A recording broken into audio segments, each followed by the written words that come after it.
Marcos, capítulo 14, versos de número 66 a 72.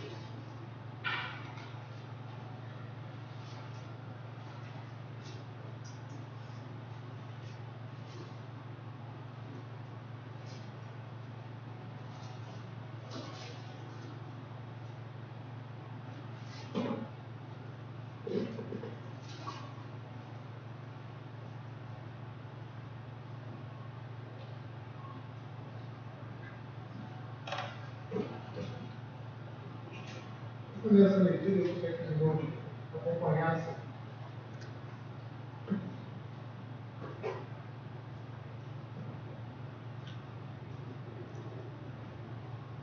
Estando Pedro embaixo no pátio, veio uma das criadas do sumo sacerdote.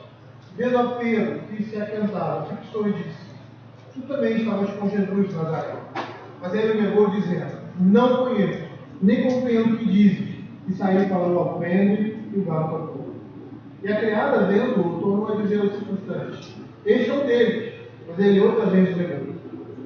E pouco depois, os que ali estavam disseram a Pedro: Verdadeiramente és um deles, porque também tu és Galileu. Ele, porém, começou a praguejar e a jurar: Não conheço esse nome de quem falaste. E logo cantou o galo pela segunda vez. Então Pedro se lembrou da palavra de Jesus e disse: Antes que 2 vezes cante o galo, tu me negarás 3 vezes. E caiu em si. Desatou a chorar. Vamos lá. Senhor Deus Pai Todo-Poderoso, queremos agradecer pela tua palavra. E queremos pedir, Senhor, que o Senhor esteja nos instruindo através dela. Através, Senhor Deus, do exemplo, Pai, que nós vemos aqui nessa narrativa. Um exemplo negativo, Senhor Deus. Um ato que, com certeza, não só envergonha o Pedro, mas que envergonha todo cristão, quando ele se perde contra o Senhor. Tem misericórdia de nós, Pai, nos instrui, conforme a tua palavra. Em nome de Jesus. Amém. Eles, eu gosto sempre de, antes de iniciar, às vezes pode até parecer, da minha parte, um pouco chato, é sempre de lembrar que o que nós estamos fazendo aqui, essas pregações emocionais, elas foram tiradas do livro de J. Serrado. É importante falar isso. Até mesmo para os irmãos saberem que o pastor vai beber em outros lugares também. Né? Então, e também não quero tomar no crédito do que nós vamos falar aqui para si. Por mais que haja algumas coisas que a gente acrescenta, né? Essa devocional, esse momento aqui, do Marcos capítulo 14, nós também desenvolvemos, eles são tirados desse comentário devocional. Procurem, muito bom, para leitura e edificação. O texto aqui que nós estamos vendo, capítulo 14, ele gira em torno desses momentos finais da vida do Senhor Jesus. Aqui nós estamos vendo um momento bastante crítico, não somente para Cristo, ele vai diante das autoridades, mas também para os seus discípulos, né, que o abandona, né, abandona Cristo. Todos eles vão embora, fogem. Quando o Senhor Jesus Cristo é preso, quando as coisas ficam feias, né, se tornam bastante difíceis, porque a morte e a prisão estavam em jogo, provavelmente para aqueles discípulos. E o exemplo de Pedro aqui, ou o mau exemplo de Pedro, para nós serve como instrução também.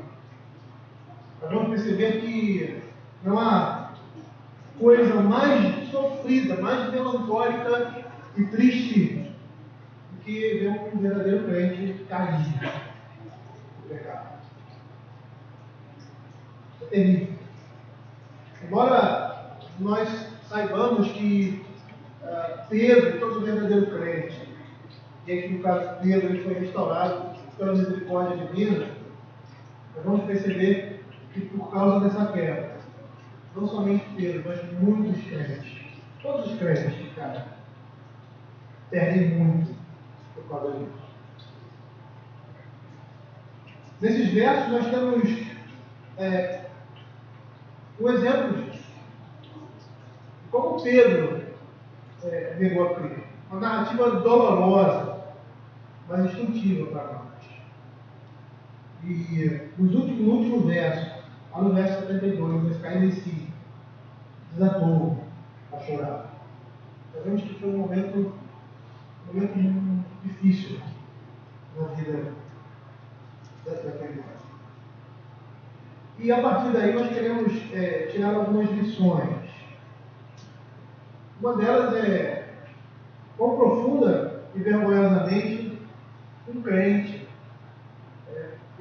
por vezes, uma pessoa de destaque pode cair.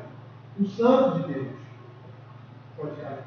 Se nós olharmos para o contexto do apóstolo Pedro, no contexto ali dos discípulos de Cristo, Pedro era um dos mais evidentes. Em princípio, ele era o porta-voz dos discípulos.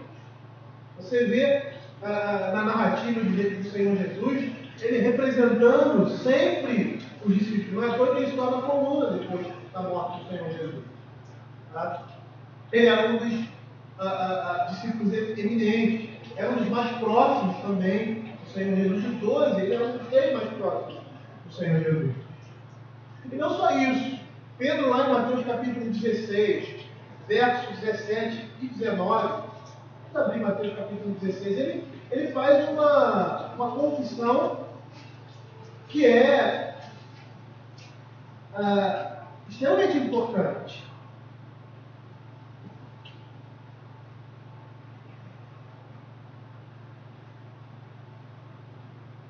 E nessa conversa com o Senhor Jesus, em que ele reconhece quem era Cristo, olha o que Cristo fala dele. Então Jesus afirmou: bem-aventurado és, meu Pai, como não foi carne e sangue que te revelou, mas meu Pai está no céu. Também eu te digo que tu és Pedro, e sobre esta terra estarei a minha igreja. E as portas do inferno não prevalecerão contra ela. Dar-te-ei as chaves do reino dos céus. O que ligares na terra terá sido ligado no céu. O que desligares na terra terá sido desligado no céu. Percebemos aqui que o Senhor Jesus dirige uma palavra a ele, como representante da igreja, o que nós estamos vendo aqui, a autoridade que ele está dando, é a igreja de Cristo, e ele ali, o reconhecer, Cristo era o Filho de Deus. Ele é o primeiro a receber, vamos dizer assim, essa mensagem. Ele é ali, vamos dizer assim, o representante da igreja de Cristo. Não uma visão católica como o Papa, não. Mas ele foi um apóstolo eminente. Tá? E no entanto, não somente isso, em outros textos também nós vemos ali no momento da transfiguração, momentos importantes na vida dos discípulos, em especial na vida de Pedro. Então nós percebemos claramente que ele desfrutou de privilégios especiais. Desfruta dos privilégios especiais, e a gente percebe que Cristo mostra assim de forma especial, de uma forma misericordiosa para com ele, até mesmo na sua queda, como ele diz, Satanás ia tentar, mas o Senhor orou por ele. No entanto, diante de tantos privilégios, são privilégios que tocam os crentes, de forma geral. Vemos Pedro dominado de medo e de pavor. E por causa disso, ele nega Cristo. E se nós olharmos a narrativa, lá no verso 68, nós vamos perceber que ele diz assim, que nem o conhecia. Diz assim, mas ele negou, dizendo, não o conheço, nem compreendo o que dizes. Um homem que andou 3 anos com o Senhor Jesus, que viu coisas que ele viu, como ali no Monte da Transfiguração, que foi salvo de morrer afogado ali no mar da Galileia, porque afoitamente ele quer estar com Jesus e queria andar sobre as águas. Um homem que provou na sua vida diária, não somente a presença de Deus, mas o poder de Deus, acompanhando o ministério do Senhor Jesus e as suas obras, ao ponto de reconhecer que ele é filho de Deus. ele nega dessa forma. E aí, queridos, nós olhamos para essa narrativa e vemos como é a natureza humana. Olhamos no que acontece com Pedro e nos vemos ali.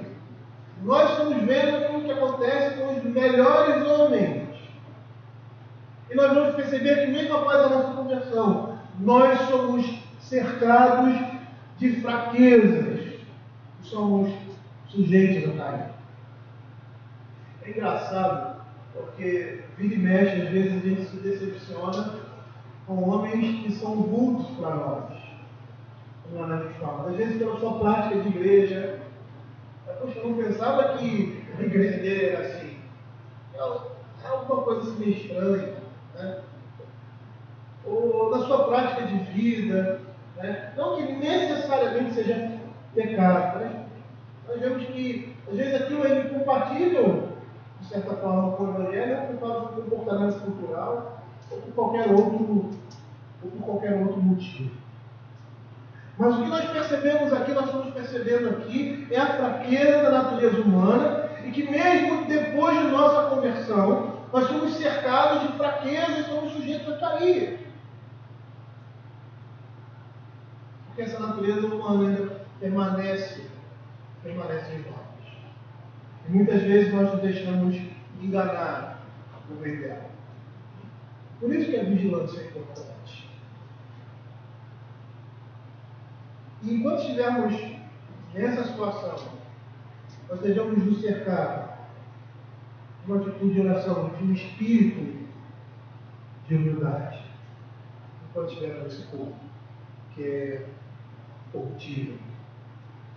O apóstolo Paulo ele nos diz lá em 1 Coríntios capítulo 10, verso 12, ele diz assim: aquele, pois, que pensa estar de pé, veja que não cai. Se nós olharmos para a Escritura, nós vamos ver que Pedro não é o único a cair nessa armadilha. Nós vamos lembrar de alguns personagens da história bíblica. Nós vamos ver Noé, que ao sair, logo sai de grande livramento, né? Ali na arca, ele vai e se embebeda e fica nu diante dos seus filhos. Abraão, Davi, Salomão. Nós percebemos, a Escritura está cheia de exemplos de homens que eram colunas e que caíram porque não vigiaram.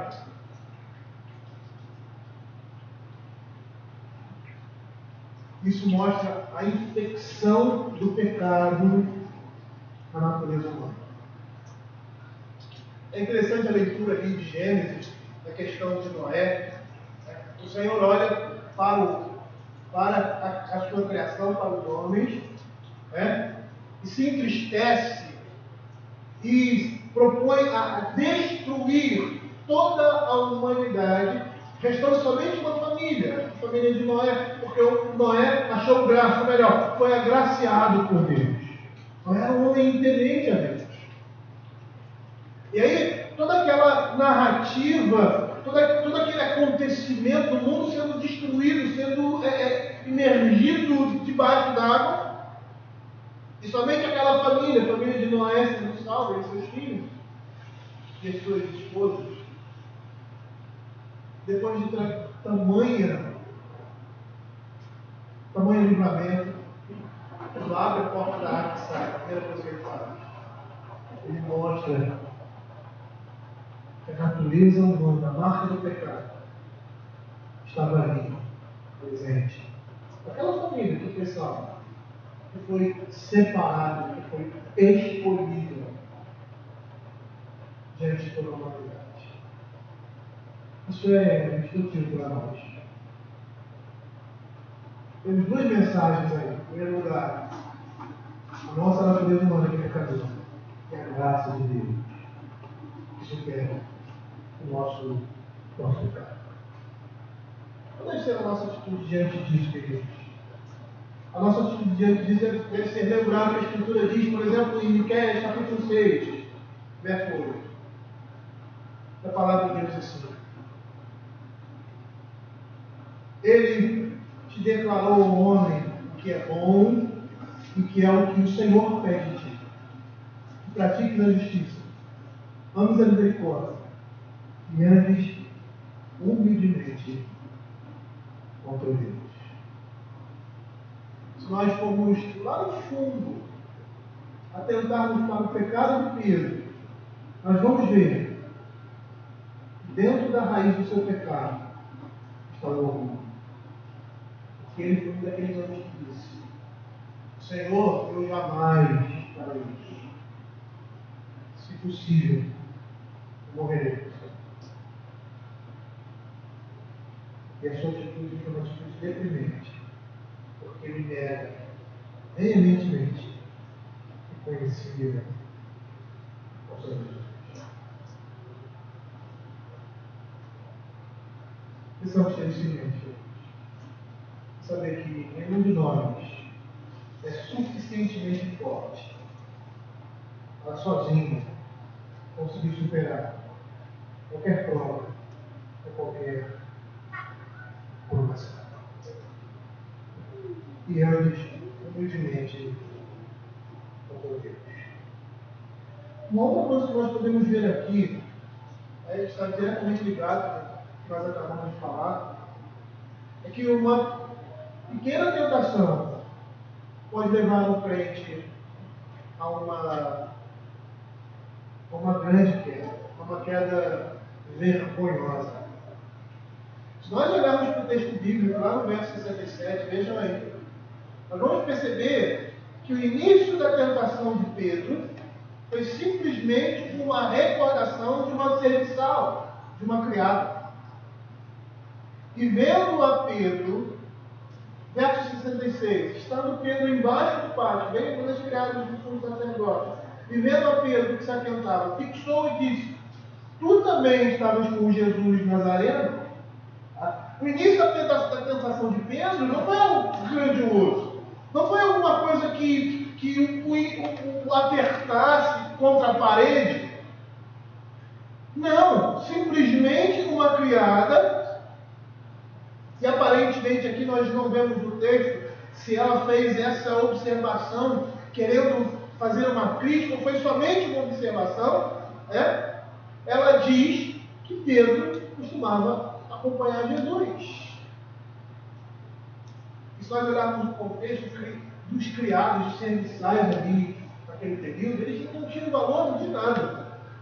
A palavra de um criado não valia muito, muito menos de uma mulher.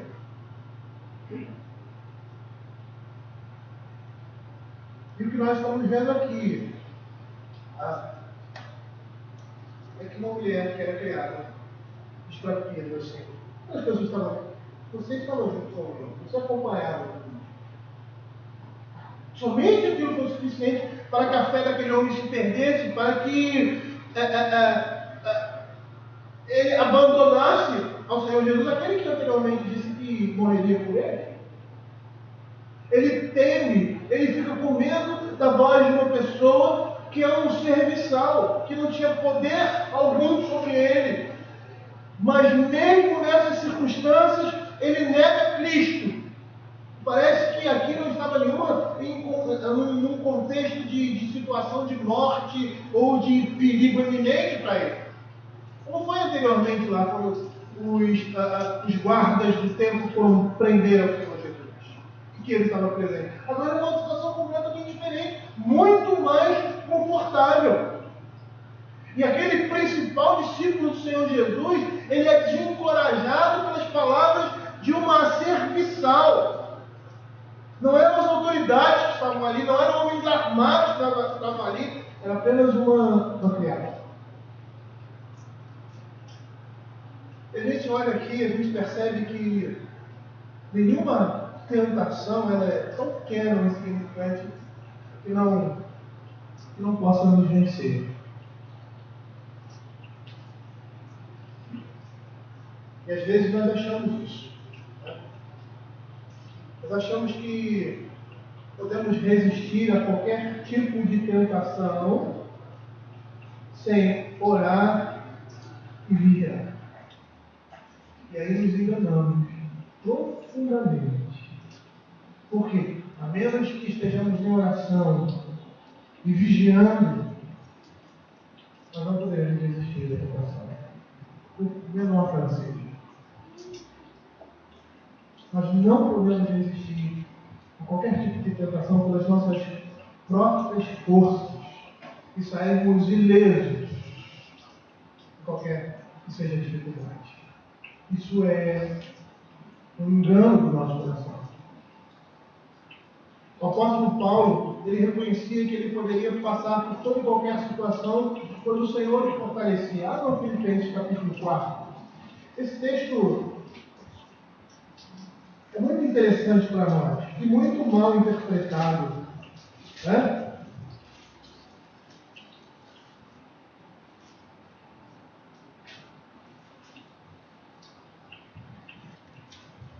O verso 13 diz assim: tudo posso naquele que me fortalece.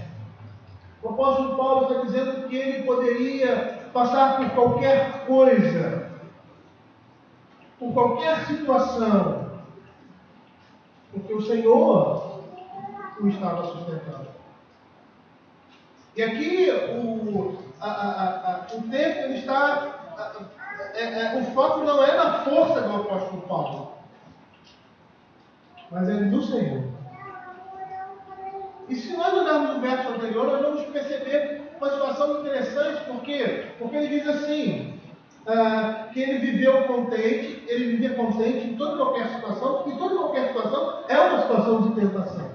Nós somos tentados na riqueza, nós somos tentados na pobreza, nós somos tentados quando estamos com boa saúde, nós somos tentados porque não temos boa saúde. Todo tempo nesse mundo nós somos tentados. Às vezes nós nos enganamos e achamos que nós estamos, não estamos numa guerra. E o nosso país não tem essa cultura de guerra. Mas aqueles países que têm uma cultura de guerra, eles entendem muito bem as partes da Escritura, quando ela fala dessa preocupação constante e intensa com relação à nossa vida espiritual. E quem já foi militar aqui sabe que o soldado ele tem que estar pronto em todo qualquer momento, porque a qualquer momento ele pode ser acionado. Na vida cristã é assim, porque a Bíblia diz isso. Estamos num constante conflito. A nossa luta não é contra homens. Nossa luta é contra principados, potestades, é contra o diabo, contra o pensamento desse mundo, que muitas vezes se torna uma luta física. Porque a igreja foi perseguida, muitos crentes foram mortos. Mas necessariamente ela não se manifesta dessa forma. E o apóstolo Paulo está dizendo aqui: eu sei viver contente em toda e qualquer situação. Eu sei estar humilhado, né? Eu sei estar numa situação inferior, eu sei ser honrado. De tudo e em todas as circunstâncias eu já tenho experiência. Nós olhamos a vida do apóstolo Paulo e compararmos com Demas, que o abandonou.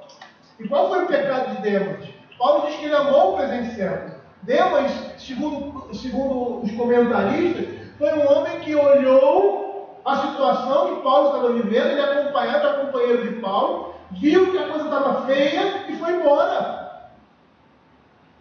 Parece que ele não abandonou o Evangelho necessariamente, ele não negou a Cristo necessariamente, dizendo, não quero esse Cristo. Ele abandonou as consequências, eu não quero passar nisso, eu vou embora. Ele abandonou o apóstolo Paulo. E aí Paulo diz que ele abandonou o Evangelho, ele abandonou a Cristo. Por quê? Porque não quis sofrer por causa de Cristo, por causa do Evangelho. É isso que Paulo está dizendo aqui. Eu sei passar por essa situação. Eu sei ficar firme nesses momentos. Tá? Eu já tive experiência de todas elas. Quando olharmos a vida do apóstolo Paulo ali, nós vamos ver ele foi açoitado, foi dado como morto, ele foi náufrago. Ele passa por todas aquelas dificuldades por causa do Evangelho. Ele poderia não ter passado por nada disso. As dificuldades que nós passamos nesse mundo podem ser evitadas por causa do Evangelho. Toda dificuldade que nós passamos, todas as provações, os problemas dessa abandonados do Evangelho.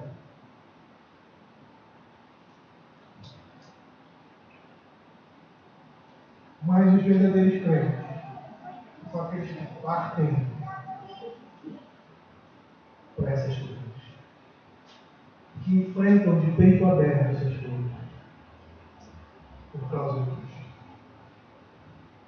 Por isso que ele diz: você está humilhado, como também ser honrado, de tudo em todas as circunstâncias já tem experiência, tanto de fartura como assim de fome, assim de abundância como de escassez. Por quê? Porque eu posso passar por essas coisas. Eu posso passar por todas as dificuldades, até pela morte, porque o Senhor me fortalece. É o Senhor quem me sustenta. E quando nós temos essa ótica, nós jamais vamos minimizar a pequena falta, o pequeno pecado, ou a menor tentação que seja. Nós vamos encarar essas coisas como realmente elas são. Por quê? Porque uma pequena queda pode causar grande destruição. Se Deus não nos deixar, a nossa própria sorte, nós seremos como uma cidade sem muros. Seremos uma presa fácil para o inimigo das nossas mãos. O que nós precisamos nos lembrar é que não há nada pequeno demais no que se refira às nossas almas.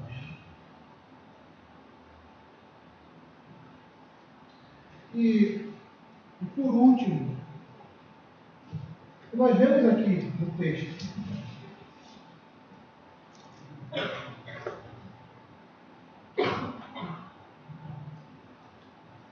vamos em busca da felicidade, né?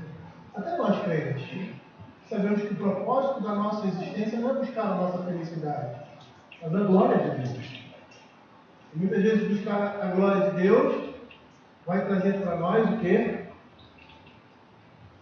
Fardo, peso, né? Mas nós vamos perceber que quando nós fazemos a vontade do Senhor, não a nossa, nós somos felizes. E aqui a gente vai ver nessa pequena narrativa que todo desvio, e é isso que a gente tem que ter em mente. Tá? Por quê? Porque por mais que isso fique marcado na nossa mente, nós já estamos aqui para ser felizes, nós estamos buscando a glória de Deus. E quando buscamos a glória de Deus, nós somos felizes. Tá? Nós precisamos entender que todo pecado, todo desvio, vai impor a nós crentes uma profunda tristeza. Eu vou dizer para você que isso é uma bênção. O Senhor, na nossa própria miséria, desgraça, Ele é bondoso. Lembram ali da narrativa da queda, Adão e Eva, quando eles caem em pecado, né? E o que acontece? Eles têm vergonha. E a vergonha, no caso, uma bênção de Deus. Porque a vergonha fez com que eles corressem para uma solução indevida, mas uma solução. Tá? A profunda tristeza na vida do crente é uma bênção. Porque essa tristeza na vida do crente vai fazer com que ele volte à cruz, que ele corra para o alto. Percebam que foi isso que aconteceu aqui na vida de Pedro. Olha o verso 72. E quando cantou o galo, então Pedro se lembrou da palavra que Jesus dissera: antes que 2 vezes cante o galo, tu me negarás 3 vezes. E caindo em si, desatou a chorar. Eu não sei, mas parece que essa expressão é a mesma que aquela do filho pródigo. Que dá a ideia de alguém que está louco e que volta à sensatez. E a gente olha essa situação aqui de Pedro e a gente pode ter uma noção do que aconteceu naquela hora. É do que ele deve ter sentido. Tá? E nós vamos perceber que, de certa forma, todos nós já passamos por uma situação como essa. Lá em 2 Coríntios, capítulo 7,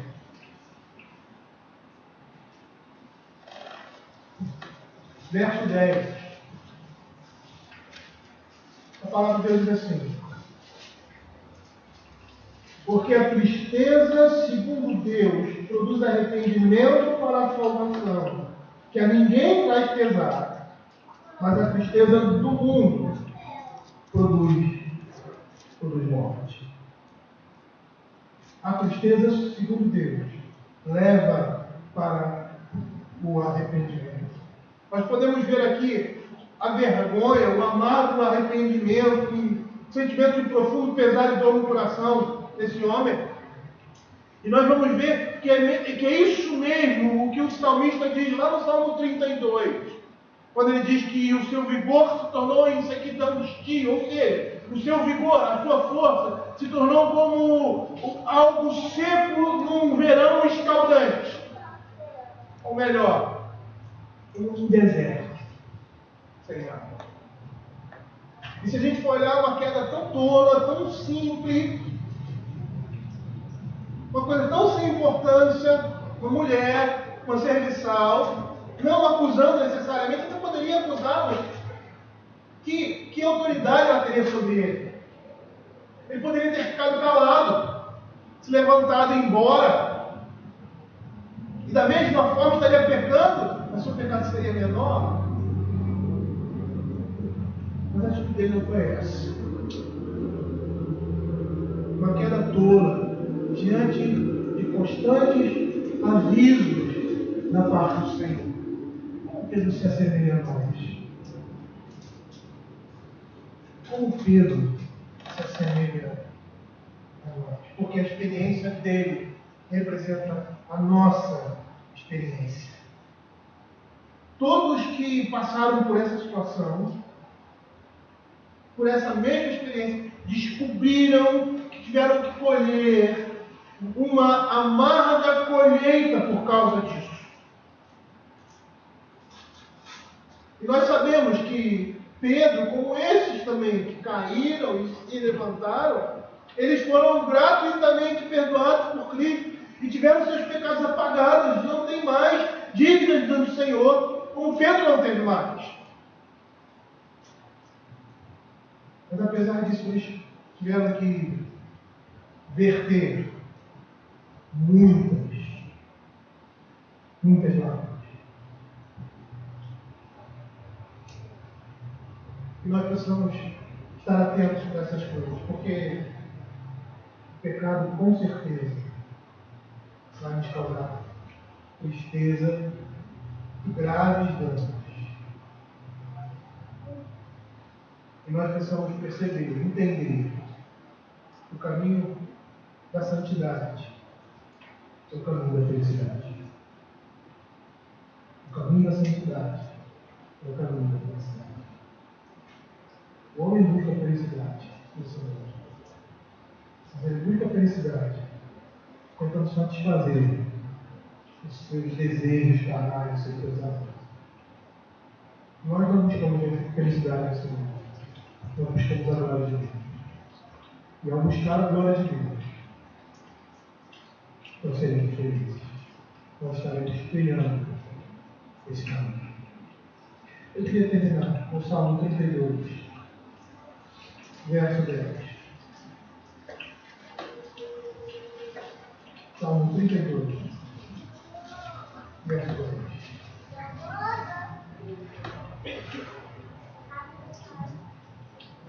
Diz assim: muito sofrimento terá de curtir o ímpio, mas o que confia no Senhor, a misericórdia o assistirá.